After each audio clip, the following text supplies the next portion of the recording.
You join me now when I speak to John Joe Farrell from Kiltubrid in County Leitrim, who will share memories about the narrow gauge. And where we are here talking to you, there's a lovely photograph over us of the narrow gauge pass, and is it this house here? I say, where you use your car, you have to be sitting on the railway line. Oh, yeah. And it went along there, and there was a railway crossing. It crossed the road there, and there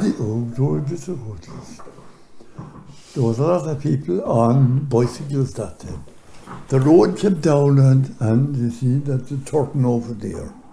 And you see the rails didn't go with the road. It went kind of, you know, if you were coming on a bicycle over wet day, when you come down, you'd want to go straight across the line.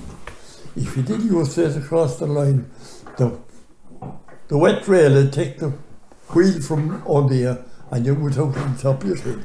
I seen them coming in here, and you wouldn't know them in blood. From falling off bikes. They'd bring them in here, and next thing, put them on a chair. Next thing, you'd see them. Oh, I've seen it happen up 3 times. And how many times a day would the narrow gauge pass by here? Well, you see, during the war years, when there was no coal coming in here, all imports were stopped, you see. And everything going by steam. You see. So they had to make do with what they had.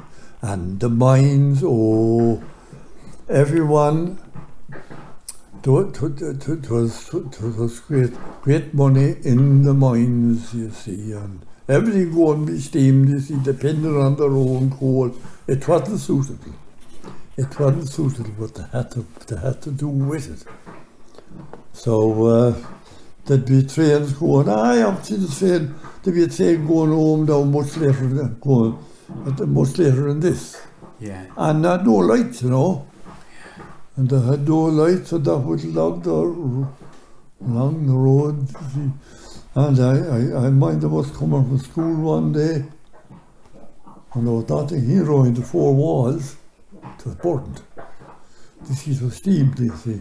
And you see the sparks, if you see them at night when they be pulling, there was showers of sparks going up, way up to the sky.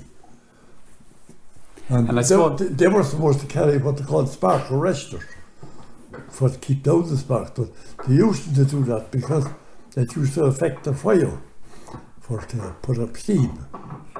So, and of course, that time a lot of houses probably had thatch, would it be? Oh, they were all thatched. Yeah. They were all, well, no, not all thatched, but they were nearly all thatched. And it would have been any spark at all, and...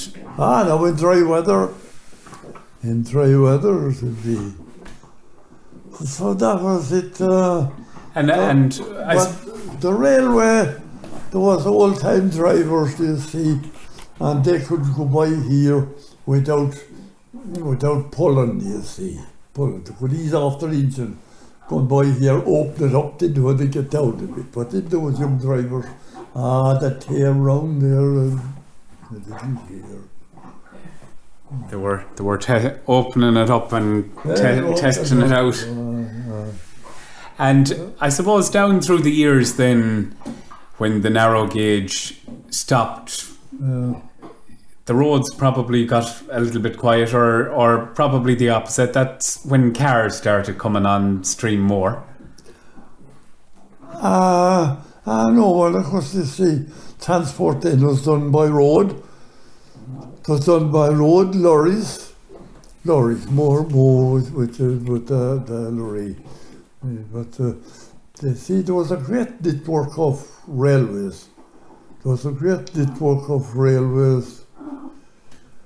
And railways was started back in the this narrow gauge was down in the early 1880s. And it was a great boom to the Shambo, to the fair for getting away cattle.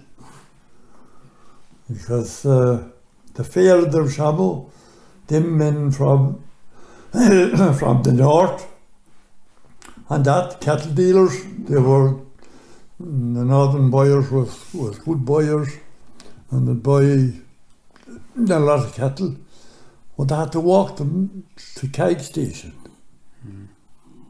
There was what they call drovers. There was men set for to meet them, do you see, to drive their cattle to the station. Do you see? And what route would they take for that then? Oh, they'd come from Shambo on the Leitrim village. On the Leitrim village through the town of Carrick out to the station. And then they'd be put on the train and... Put on the train and where their destination would be, I don't know. Yeah. And did you ever go on the narrow gauge when it was... I never did. Or where would the nearest stop be to here? What? Where would the nearest... Oh, the Kiltubrid station. There was a Point Cray. It was just a mile over the road here. Yeah. Oh, that was a point. And you never travelled on it? Never travelled on it, no. No, none of ye. What? None of ye. None of us ever travelled on it. Yeah. Well, we wouldn't, because if we go to Shambo, well, you wouldn't get on here, you'd have to go down. Would you walk along the line into Drumshambo or... Oh, if you were walking was there another pass? If you were walking at all, you walked on the railway line. Yeah. You walked from sleeper to sleeper. Yeah. Aye. I can remember what they called a double-headed special coming. 2 engines hooked together. 2 engines hooked together on a van, and in the van there was, I wouldn't have an idea how many men was.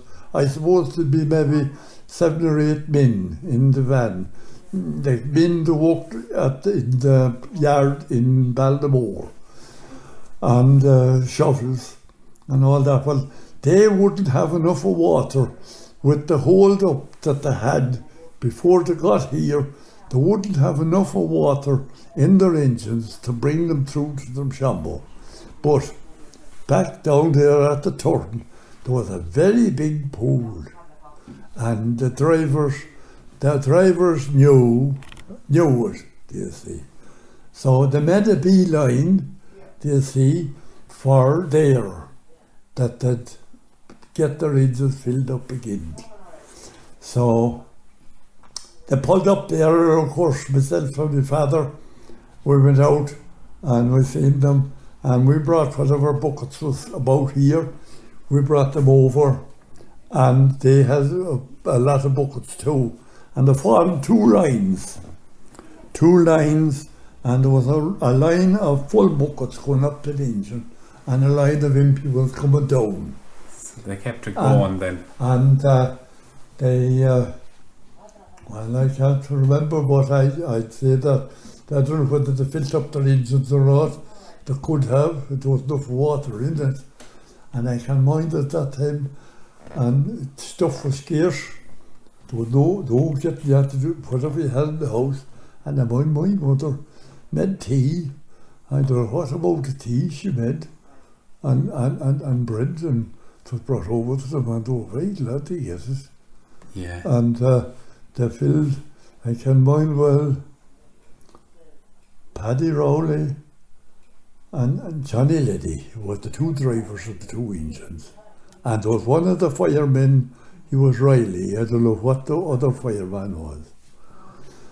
So they went ahead that night, and they got stuck. If you know where Stevie Williams' yard is here with the machinery, down below that they got stuck completely. Yeah. So they had to shovel their way out, but they had to stop overnight. But they got to Drumshambo and filled up and got back to Baltimore. Johnny Gaffney, I can mind who, Johnny Gaffney, another driver, came with an engine the next day and a van and a load of bread from Redfield's Bakery in Baltimore. And that was the first relief that Drumshambo got during the night, during the big snow. The big snow.